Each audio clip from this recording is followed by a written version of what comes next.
हरे कृष्ण कृष्ण कृष्ण हरे हरे, हरे राम राम राम हरे हरे। ग्रंथराज श्रीमद् भागवतम महापुराण की जय हो।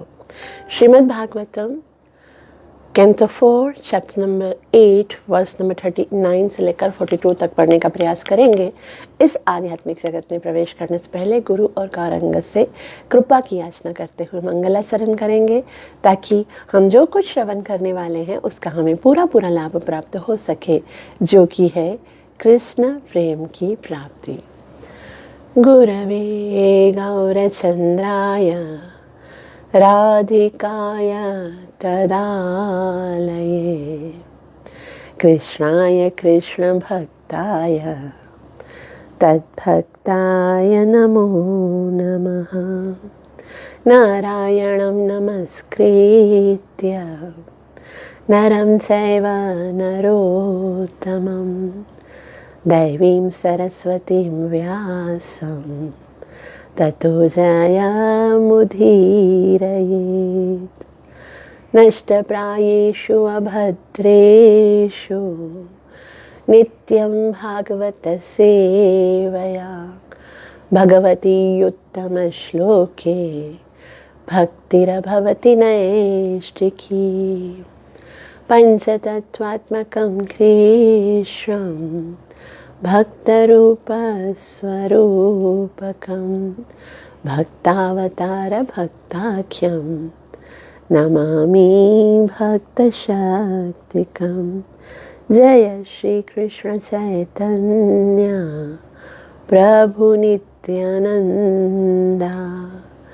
श्री अद्वैत गदाधर श्रीवासदि गौर भक्तवृंदा। हरे कृष्ण कृष्ण कृष्ण हरे हरे, हरे राम राम राम हरे हरे। ग्रंथराज श्रीमद् भागवतम महापुराण की जय। Shrimad Bhagavatam canto 4 chapter number 8, जिसका शीर्षक है ध्रुव महाराज का गृह त्याग और वन गमन। तो हमने देखा ध्रुव महाराज अपनी माता सुरुचि के कटु वचन सुनकर जब सुनीति के पास गए तो उन्होंने भी यही कहा कि बेटा, दुखों को यदि दूर करना है तो उसका बस एक ही उपाय है कि हमें भगवान की शरण में जाना चाहिए। आज तक जिसके दुख खत्म हुए हैं, जिसने सुख की प्राप्ति की है, वो भगवान के पास जाकर ही होता है। इस संसार में कोई ऐसा नहीं है जो हमारे कष्टों को दूर कर सके। इसीलिए तुम्हें भी भगवान की भक्ति करनी चाहिए। तुम्हारी माता ने तुम्हें बिल्कुल सही बताया है, बस इतना सुनना ही था। और ध्रुव महाराज अपना घर त्याग करके भगवान की खोज करने के लिए निकल पड़े। और जब ध्रुव महाराज अपने घर को त्याग करके एक दृढ़ संकल्प लेकर निकले हैं कि मुझे भगवत प्राप्ति करनी है, तो भगवान भी सोचते हैं कि अब मुझे इसको मिल जाना है, क्योंकि भगवान तो चाहते ही हैं कि वो हर एक जीव को प्राप्त हो जाए, लेकिन जीव की इच्छा नहीं होती है। जीव भगवान से दूर होना चाहता है और भगवान जीव के निकट आना चाहते हैं। लेकिन जब जीव ये संकल्प कर लेता है कि मुझे भगवत प्राप्ति करनी है, तो फिर भगवान रास्ते की सारी बाधाओं को दूर कर देते हैं। और सबसे बड़ी बाधा क्या है? भगवान और भक्त, जीव और भगवान के मिलन में सबसे बड़ी बाधा है कि एक अगर हमारे जीवन में गुरु नहीं है तो भगवत प्राप्ति नहीं हो सकती। याद रखिए, चाहे आप सारे शास्त्रों को पढ़ के कंठस्थ करके भक्ति के सारे नियम भी पूरे कर दो, लेकिन भगवान का आदेश है प्रथमस्तु गुरु पूज्यम तदर्थम मम अर्चनम। पहले गुरु प्राप्त करो, गुरु की पूजा करो। प्रथमस्तम गुरु पूजम, पहले गुरु के द्वारा मेरे पास आना, डायरेक्ट से मैं तुम्हें स्वीकार नहीं करूँगा। तो अक्सर हमारे मन में ये प्रश्न आता है कि हम ऐसा गुरु कहाँ से प्राप्त करें, है ना। गुरु का मतलब ऐसा होना चाहिए जो खुद भगवत प्राप्ति किया हुआ हो, ऐसा व्यक्ति जो भगवान से जुड़ा हुआ हो, ऐसा व्यक्ति जिसके अंदर कोई व्यसन नहीं हो, ऐसा व्यक्ति जिसके अंदर कोई भौतिक वासना नहीं हो, इंद्रिय तृप्ति की कोई इच्छा नहीं हो, जो आचार्य हो, जो अपने आचरण से सिखाता हो, जो भगवान के पास लेकर जाने की योग्यता रखता हो, जो वो व्यक्ति जो अपने सारे इच्छाओं को खत्म करके बस यही इच्छा रख के बैठा है कि मुझे जीवों का कल्याण करना है, जो भगवान का शुद्ध भक्त है, जो भगवान की शुद्ध भक्ति करता है, वही तो भगवान तक पहुंचा सकता है। आज हम देखते हैं कि लोग गुरु को नहीं जानते हैं, उनको पता नहीं है कि किस तरह का गुरु होना चाहिए, किसी को भी बस गुरु बना के बिठा देते हैं। तो जो वो स्वयं भगवान को प्राप्त नहीं कर पाया है, जो भगवान की भक्ति नहीं करता है, या जो अभी तक इस योग्य नहीं हुआ है कि हमको भगवान तक लेके जाए, तो फिर हम उनके शरण में जाएंगे तो भला हमारा उद्धार कैसे होगा। तो गुरु जो है वो संप्रदाय से होना चाहिए आज। और हमको ऐसा लगता है फिर हम ऐसे गुरु को कैसे खोजें, तो खोजने की ज़रूरत नहीं है, आप बस संकल्प कर लो। ध्रुव महाराज ने कैसे संकल्प किया कि मुझे इस जन्म में भगवान को प्राप्त करना है, और भगवान ने स्वयं नारद मुनि को भेज दिया। भगवान आपके लिए भी भेजेंगे। याद रखिए, जो संकल्प है ना, उसमें कोई चीटिंग नहीं होनी चाहिए। हमारा संकल्प क्या होता है, भौतिक भोग भी चाहिए और फिर भगवत प्राप्ति भी होनी चाहिए। माफ़ कीजिएगा, ये दोनों एक साथ नहीं हो सकते, है ना। जिस तरह से एक मैयान में दो तलवारें नहीं घुस सकती हैं, उसी तरह से एक मन में दो चीज़ें नहीं रह सकती हैं। मन में या तो कृष्ण रहेगा या कृष्ण का संसार, या तो माया या मायापति। इसीलिए भगवान से जब तक प्रेम नहीं करेंगे तब तक हम भगवत प्राप्ति के रास्ते पर आगे नहीं बढ़ पाएंगे। और प्रेम का एक दस्तूर है, उसूल है, प्रेम गली अति साकड़ी यामी दुई न समाए, दो नहीं। जब हृदय से भौतिक इच्छाएं समाप्त होंगी तभी तो आध्यात्मिक जीवन में आगे बढ़ने के लिए हमें जो है वो सहायता मिलेगी। तो ध्रुव महाराज को अब कुछ नहीं प्राप्त करना था। ध्रुव इतने बड़े राजा थे, उन्होंने ये नहीं सोचा मैं इतना बड़ा राजकुमार हूँ और मैं जंगल में चला जाऊँगा, वहाँ पर मैं क्या खाऊँगा, कहाँ रहूँगा, कैसे जीऊँगा, मैया भी नहीं होगी तो मेरा ख्याल कौन रखेगा। वो भगवान के आश्रय पर जा रहे थे, और जब वो जा रहे थे तो उनको नारद मुनि से भेंट हो गई। नारद मुनि पहले तो उनकी परीक्षा ले रहे थे। उन्होंने कहा इतने छोटे बच्चे होकर तुम जंगल में जाओगे, तुम्हें पता है कितनी तपस्या करनी पड़ती है, और छोटे बच्चों का क्या मान क्या सम्मान। तो वो तो केवल खिलौनों में ही खेलते रहते, उसी में आनंद लगता है। चलो मैं तुमको लेके चलता हूँ, ठीक है, तुम्हारे पिताजी को बोलूँगा और रेगुलर तुमको अपनी गोद में बिठाएंगे, सही तुम मेरे साथ चलो। ध्रुव महाराज ने बोला मुझे बैठना ही नहीं है उनकी गोद में, मुझे तो ऐसा राज्य चाहिए जो मेरे पिता से भी ज़्यादा महान हो, मेरे दादा से भी महान, और ब्रह्मा जी से भी महान राज्य की प्राप्ति करना चाहता हूँ। मुझे इस भौतिक जगत का कोई भी और कुछ नहीं चाहिए। मुझे अपने पिता के घर में भी नहीं जाना है, गोद में भी नहीं बैठना है। मुझे आप भगवत प्राप्ति का मार्ग बताइए, मैं भगवान से प्राप्त करना चाहता हूँ। तभी बहुत सुंदर उपदेश दिया नारद मुनि ने कि देखो, मान अपमान ये सब हमारे कर्मों के द्वारा मिलता है, इसलिए जो कुछ मिला है उस पर संतुष्ट रहना चाहिए ना। आज हमारे जीवन में जो कुछ हमारे कर्मों के अनुसार मिला है उस पर यदि हम संतुष्ट रहेंगे तो जीना बहुत सरल हो जाएगा। अब तुम्हारे भाग्य में नहीं है अगर कोई वस्तु, तो तुम उसके लिए इतना ज़्यादा क्यों उतावले हो रहे हो, है ना। तुम्हारे भाग्य में पिता का प्रेम या फिर राज सिंहासन नहीं है तो संतुष्ट हो जाओ। तभी ध्रुव महाराज बोलते आपका तो बहुत अच्छा प्रवचन है, बहुत अच्छा आप बता रहे हो, बहुत अच्छा, लेकिन मेरा हृदय इतना कठोर है, और उस कठोर पे भी वो जो मेरी सुरुचि माता ने उसको इतना बाणों से छेदा है, वो शब्द रूपी बाण है, कि मेरी माता को उन्होंने अयोग्य कहा, कि मेरी माता जो जिनका मैं पुत्र हूँ, उनके लिए कहा कि तुम इसकी गर्भ से पैदा हुए हो, इसलिए तुम राजा के गोद में बैठने के अधिकारी नहीं हो। तो ये जो शब्द है ना, मेरे हृदय को पूरा तोड़ दिया है, छलनी कर दिया है। तो हृदय टूटा हुआ है और उसके अंदर ये आपके अमृतमयी शब्द जो हैं वो आ ही नहीं रहे हैं। मैं आपने तो उपदेश बहुत अच्छा किया है, लेकिन ये उपदेश मुझे किसी ब्राह्मण को जाके कहो, किसी योग्य व्यक्ति को जाके कहो, मुझे आपके ये शब्द जो हैं वो असर नहीं कर रहे हैं, प्रभावित नहीं कर रहे हैं। तो इतना कहने के बाद जब नारद मुनि ने जब देखा कि इतना सुंदर इनका भाव है, और फिर पूछा कि अच्छा ठीक है, तुम मुझसे क्यों चाहते हो, मैं ही क्यों तुम्हें बताऊं? तो बोला, आपको अच्छी तरह से जानता हूँ, आप ब्रह्मा जी के पुत्र हो, सदैव भगवत नाम जपते रहते हो। मैं जानता हूँ आपका काम ही है सबको भगवत धाम लेके जाने का, तो आप कृपा करके मुझे भी उसे भगवान के पास जाने का उपाय बताइए, मुझे घर नहीं जाना है। जब नारद मुनि ने ध्रुव महाराज का ये दृढ़ संकल्प देखा तो बहुत प्रसन्न हुए। और उसके बाद आज हम श्लोक नंबर 39 से पढ़ते हैं। मैत्रेय मुनि क्या कहते हैं?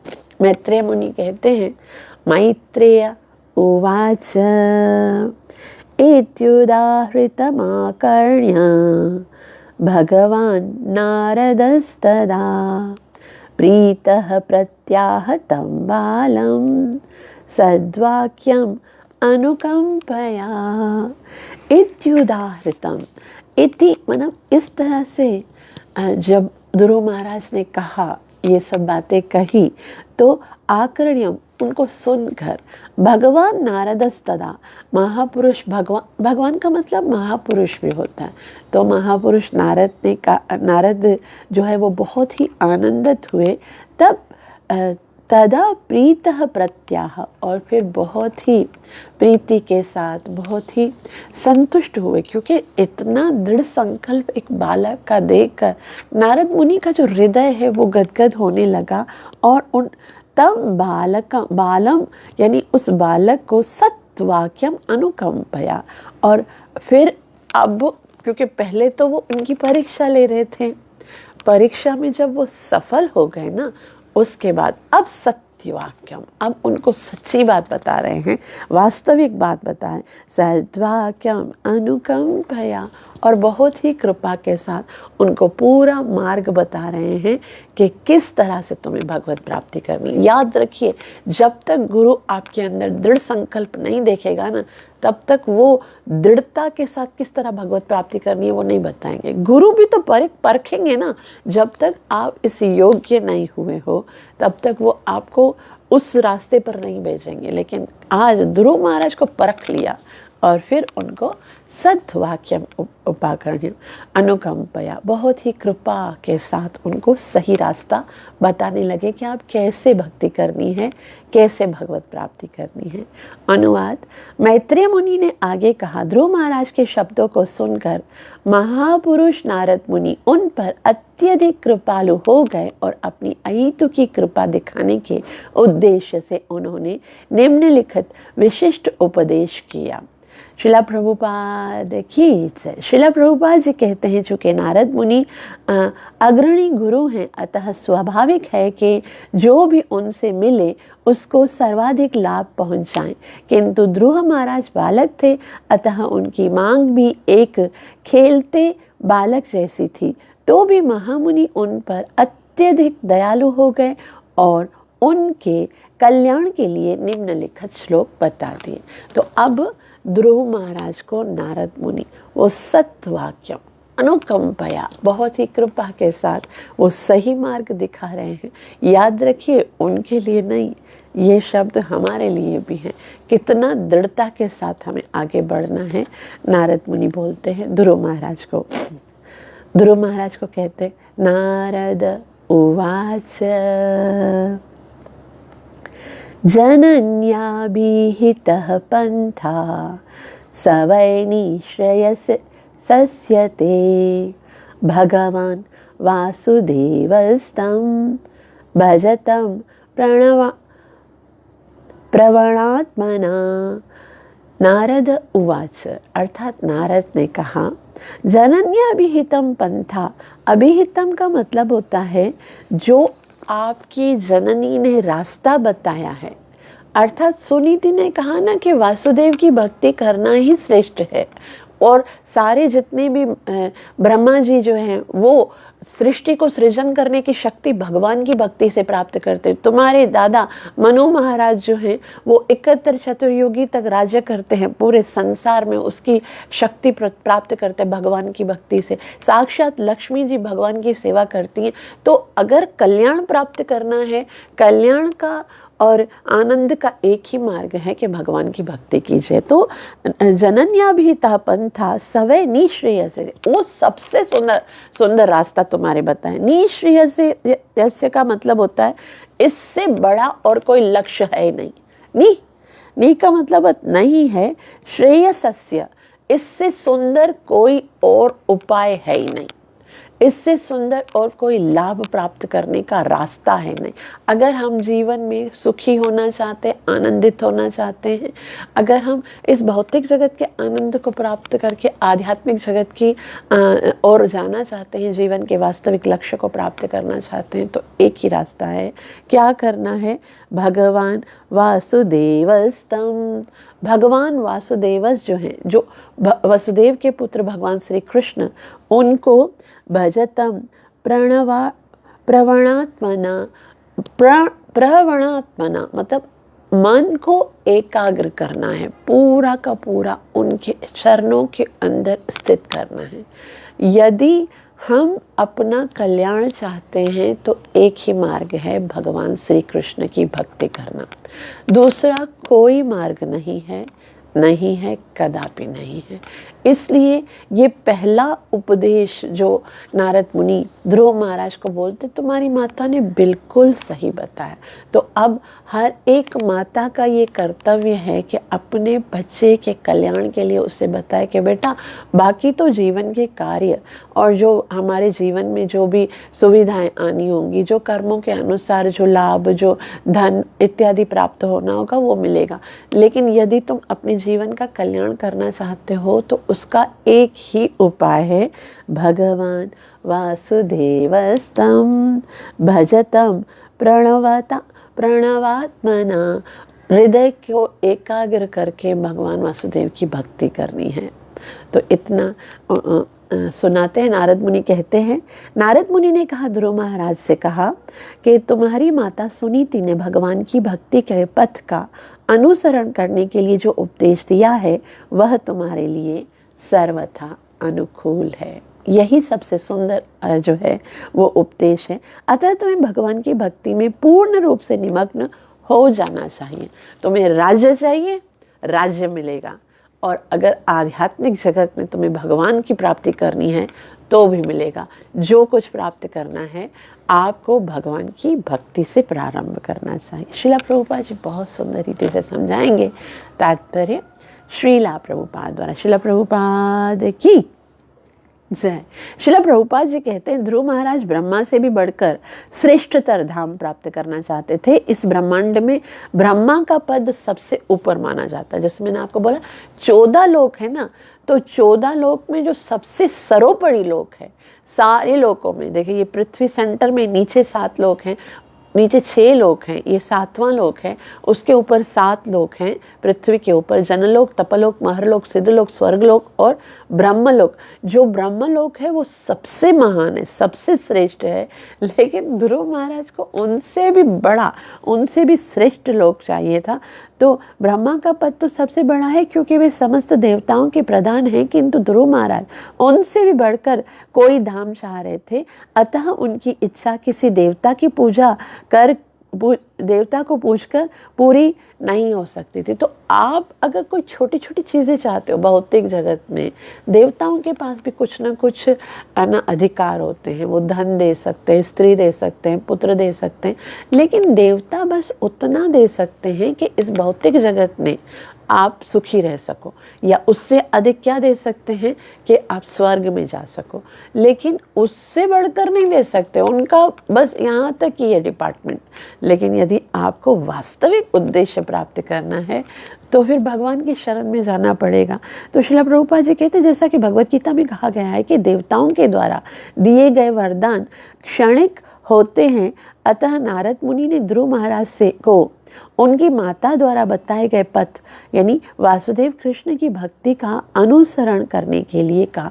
कुछ लोग ऐसे कहते हैं चाहे देवताओं की भक्ति करो चाहे भगवान की भक्ति करो, बिल्कुल बराबर है। ये सबसे गलत उपदेश है। ये बिल्कुल गलत है कि देवताओं की भक्ति और भगवान की भक्ति जो है इक्वल है, ऐसा नहीं है।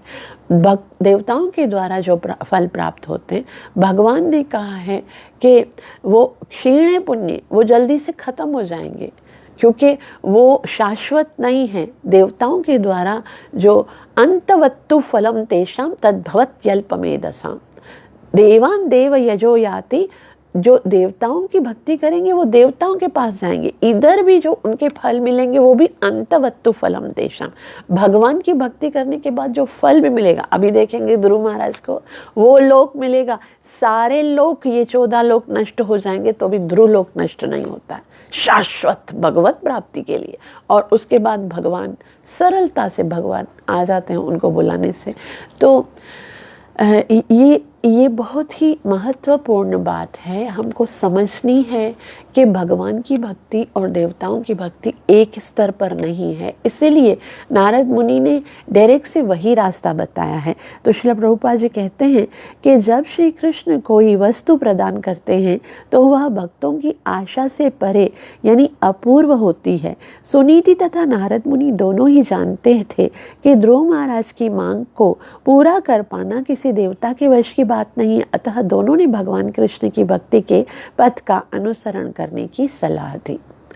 तो दोनों ने यानी गुरु महाराज, नारद मुनि जो उनके गुरु हैं, उन्होंने और उनकी माता दोनों ने क्या कहा है, वासुदेव श्री कृष्ण की भक्ति करो क्योंकि उसी से आपको वास्तविक लाभ मिलेगा। यहाँ पर नारद मुनि को भगवान कहा गया है क्योंकि वे भी भगवान ही के समान किसी भी व्यक्ति को आशीर्वाद दे सकते हैं। वे ध्रुव महाराज से परम प्रसन्न थे और वे चाहते तो तुरंत ही मनवांछित वर दे सकते थे, किंतु गुरु का यह कर्तव्य नहीं है। इसका कर्तव्य है शास्त्रानुमोदित रीति से शिष्य को भक्ति में लगाना।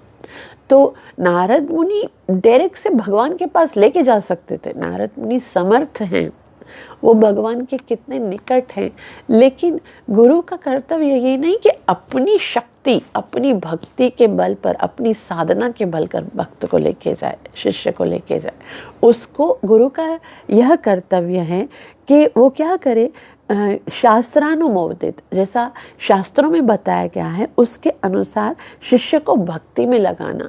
ऐसे गुरु और पारस में एक ही अंतर जान। जो गुरु और पारस है ना, उसमें पारस मनी होती है ना जिसको स्पर्श करने से सोना, उसमें क्या अंतर है। पारस जो है वो अपनी शक्ति से लोहे को सोना कर देती है, पारस लोहे को सोना करे, गुरु कर दे आप समान। गुरु उसको भक्ति में इतना पक्का कर देता है शिष्य को कि वो भी कल गुरु बन के दूसरों को भक्त बना सकता है।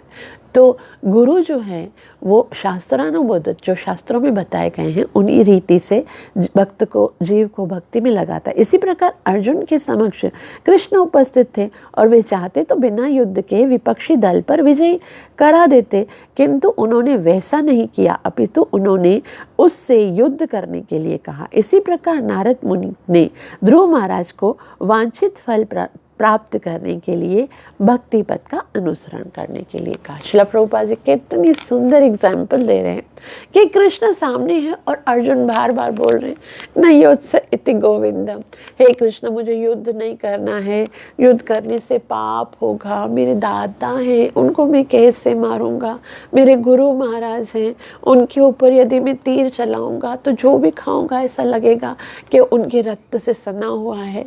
मुझे कुछ भी बोलो कृष्ण, मैं युद्ध नहीं करना चाहता हूँ, मैं युद्ध नहीं। मित्र थे, है ना, बुआ के पुत्र थे अर्जुन और इतना निकट का संबंध हो तो इतना गिड़गिड़ा के बोल रहे थे, लिटरली रो रहे थे, बोल रहे थे मेरे हाथ कांप रहे हैं, मेरी सारी चमड़ी जल रही है, गांडीव हाथों से गिर रहा है, मैं आपको बता रहा हूँ कृष्णा, मैं इस युद्ध में तो खड़ा भी नहीं हो सक रहा हूँ, कृपा करके मुझे युद्ध करने के लिए बोलो ही नहीं, इतना अपराध होगा, कितना स्त्रियां दूषित हो जाएंगी, वर्ण संकर उत्पन्न होगा, सारी जो धर्म है उनकी सारी नीति खत्म हो जाएगी, मुझे युद्ध नहीं करना है कृष्णा, मुझे युद्ध से बचा लो बस। नहीं, कृष्णा फिर भी बोलते हैं उत्तिष्ठ कौन्तेय युद्धाय कृतनिश्चय, उठो उठो, युद्ध करो युद्ध करो युद्ध करो। तो ये भगवान जो है वो अपनी शक्ति से नहीं बल्कि आपको ऐसा श्रेय देना चाहते हैं। भगवान क्या संकल्प मात्र से सबका मन परिवर्तन नहीं कर सकते थे, भगवान कुछ भी अपने बल पर नहीं करना चाहते, भगवान चाहते हैं कि श्रेय मेरा जो भक्त है उसको मिले। तो अर्जुन को श्रेय देना चाहते थे युद्ध का। और जितने भी जो लोग हैं, अगर भगवान चाहे तो सारे लोगों को भक्त बना सकते हैं। भगवान को क्या ज़रूरत है इन सारे शास्त्रों की, उपदेशों की, वो तो संकल्प मात्र में हृदय में रहते हैं ना। हृदय को परिवर्तन करके हम सबको शुद्ध भक्त नहीं बना सकते, लेकिन भगवान पूरा का पूरा स्वतंत्र देते हैं, आपकी मर्जी से भक्त बनो। कोई मेरी तरफ से कोई जोर जबरदस्ती नहीं है, आपको जैसा अच्छा लगता है ऐसे करो। भक्त बनना है मोस्ट वेलकम, नहीं बनना है तो जाओ संसार में जाके दुखालयम अशाश्वतम का भोग करो। तो यहाँ पर नारद मुनि ध्रुव महाराज से कहते हैं कि श्रेष्ठतम मार्ग तो यही है कि हम भगवान वसुदेव की भक्ति करें। तो एक प्रश्न उठता है कि कृष्ण ही की भक्ति क्यों? अब ध्रुव महाराज तो छोटे हैं ना, उनको अभी तक उन्होंने भगवत गीता भी नहीं पढ़ी है, तो वो पूछते हैं सपोज कि कृष्ण की भक्ति ही क्यों, दूसरों की नहीं? तो उसका उत्तर नारद मुनि देते हैं। वे कहते हैं धर्मार्थ काम मोक्षम धर्मार्थ काम मोक्षाक्षम य इच्छे श्रेय आत्मना एकम ह्येव हरिस्तत्र कारणम पाद सेवनम। कि हर एक मनुष्य को अपने जीवन में 4 पुरुषार्थ की आवश्यकता है, धर्म, अर्थ, काम और मोक्ष। धर्म का मतलब होता है कुछ पुण्य कर्म करना जिसके कारण हमारा जो आगे का सफ़र है वो सरल हो सके। अर्थ मतलब इस भौतिक जगत में कुछ ऐसा कमाना कि भौतिक जगत में हम आनंद से रह सकें। काम मतलब हमारी जो इच्छाएं हैं वो पूरी करना।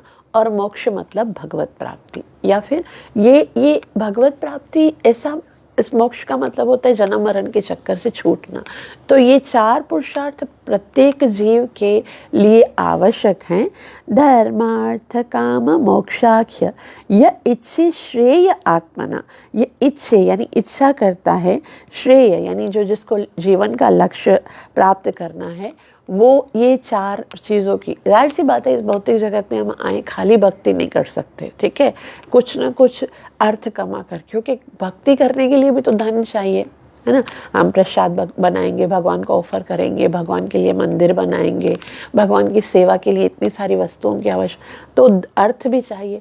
और कुछ तो इच्छाएं हैं, खाना पीना, भोजन, कपड़े, ये जो भौतिक जगत में रहने के लिए। तो ये सब 4 पदार्थ जो हैं, 4 पुरुषार्थ जो हैं, यश इच्छे श्रेय आत्मना, हर किसी के जीवन में इनकी इच्छा होती है। तो इन सब को प्राप्त करने के लिए एकम ही एव, एक ही एक वो ऐसे हैं जो दे सकते हैं। वो कौन है? हरेश तत्र, हरेश मतलब सिर्फ हरि, भगवान हरि की शरण में जाओगे तो 4 मिलेंगे, और कोई भी ये सब आपको नहीं दे सकता। कोई देवता की पूजा करके आपको अर्थ मिल सकता है, कोई काम इच्छा पूरी हो सकती है, या फिर कुछ धर्म के ऊपर आप चल सकते हो, लेकिन ये चारों को चारों एक साथ देने वाले कौन हैं? एकम हेव हरेस्तत्र कारणम पाद सेवनम।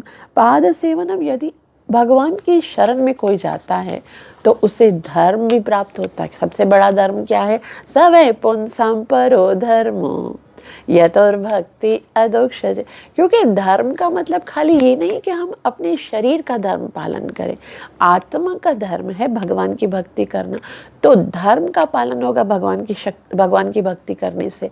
अर्थ की प्राप्ति, अर्थ का मतलब होता है जिससे आपके शरीर का भी कल्याण हो, आपकी आत्मा का भी कल्याण हो, वो प्राप्ति होगी आपको भगवान की सेवा करने से। काम मतलब इस भौतिक जगत की इच्छाएं, जो हमारी शरीर की इच्छाएं हैं, वो भी पूरी होनी चाहिए, और आत्मा जो अतृप्त है उसको भी संतुष्टि मिलनी चाहिए, वो भगवान की भक्ति से।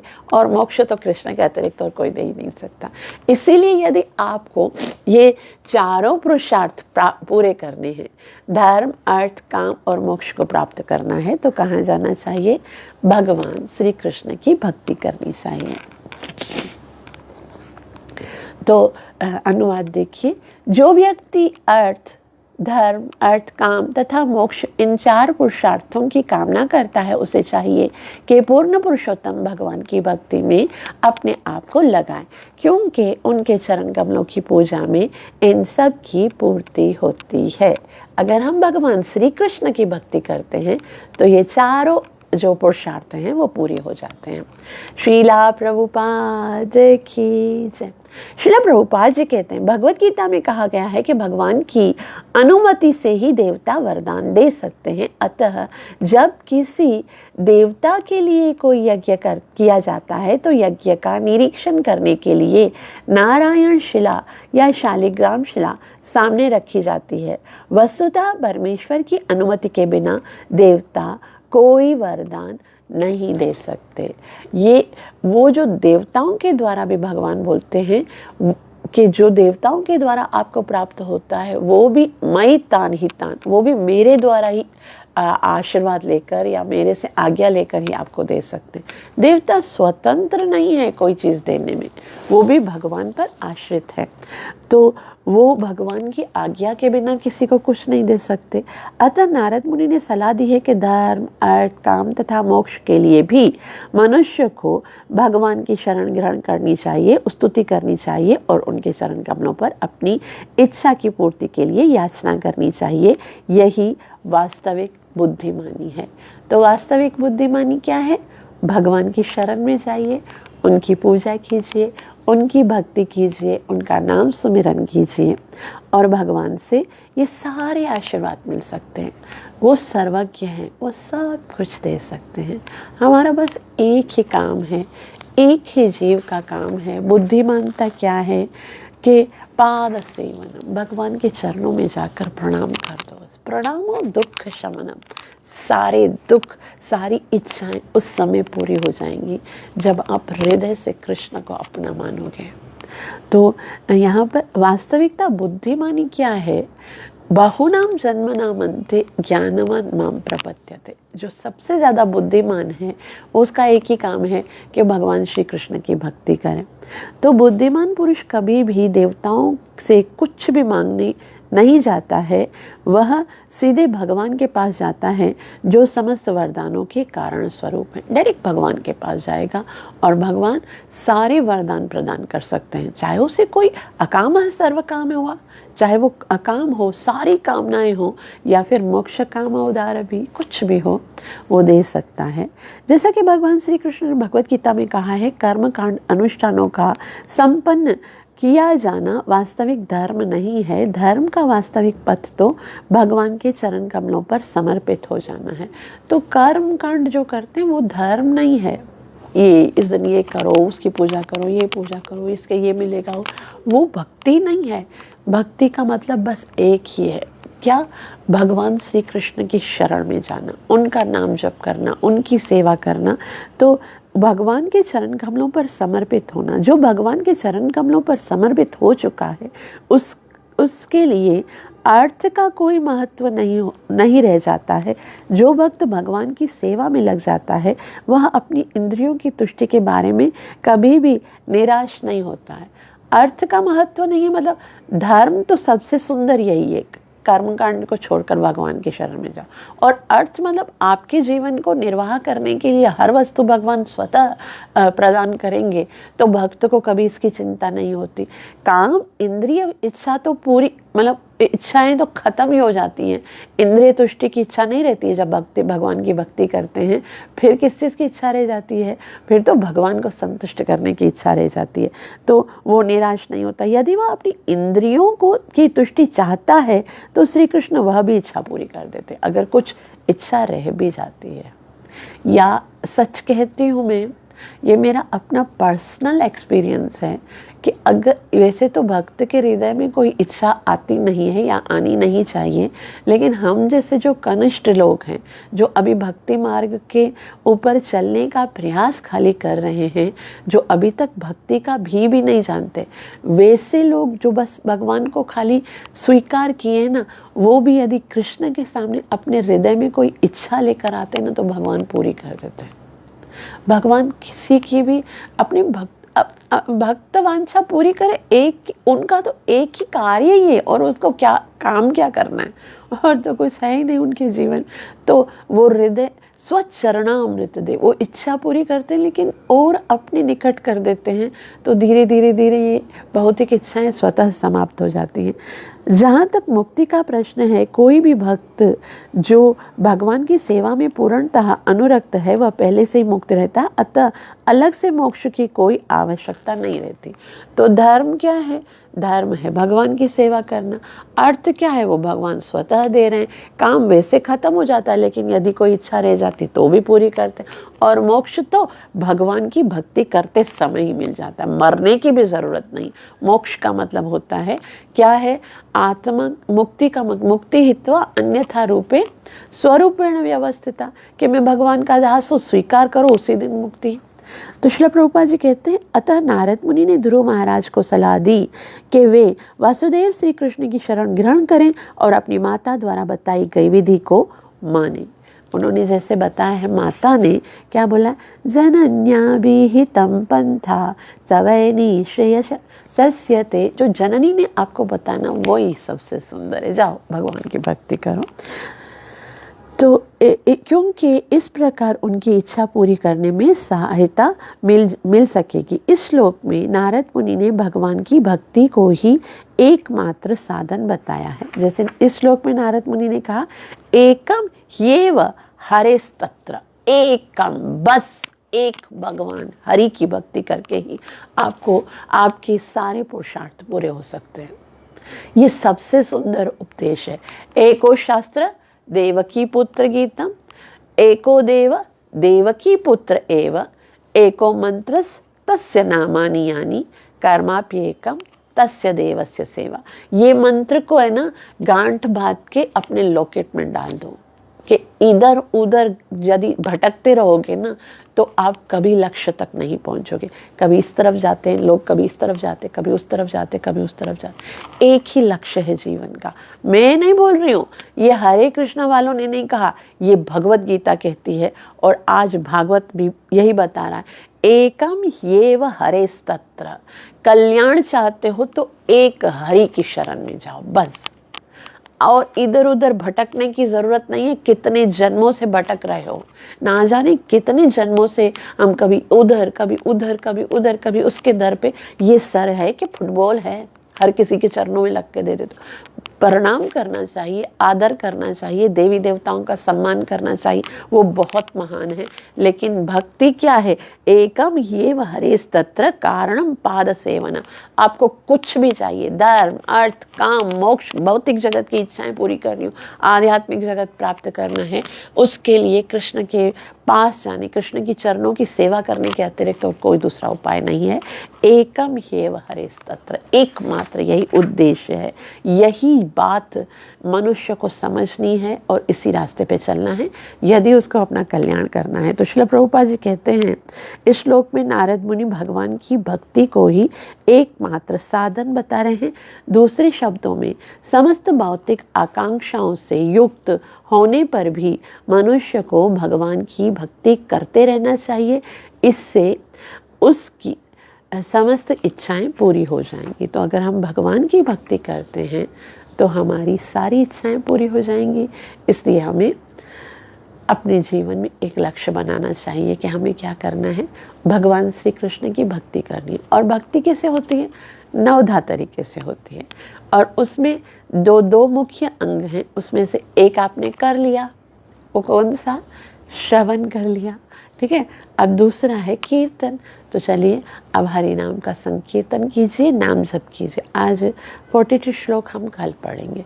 42 श्लोक में भगवान को पाने के लिए जो सबसे महत्वपूर्ण वस्तु है वो है आपने कहाँ पर बैठकर तपस्या करनी है, क्योंकि हर जगह पर भक्ति नहीं होती है। भक्ति के लिए कुछ स्पेशल स्थान होना चाहिए जहाँ पर हम हरि नाम का जप करें, और मन एकाग्र होना चाहिए। क्योंकि अगर बहुत ही कभी लोग हैं ना टीवी के सामने बैठकर नाम जप करना शुरू कर देते, कभी पार्क में या फिर कहीं पर, नाम तो कहीं पर नियमित स्मरण ही न खाला, लेकिन यदि उसका पूरा लाभ उठाना है तो कैसे करना चाहिए वो हम कल पढ़ेंगे। आप सबका बहुत बहुत आभार जो इतना प्रेम से श्रवण किया। कृपया मुझे आशीर्वाद अवश्य दीजिए कि मैं अपनी सेवा और साधना को अच्छे से कर सकूं और गुरु और कृष्ण को प्रसन्न करके निरपराध भाव से हरि नाम का उच्चारण कर सकूं, हरि नाम का जप कर सकूं। Thank you so much. Hare Krishna.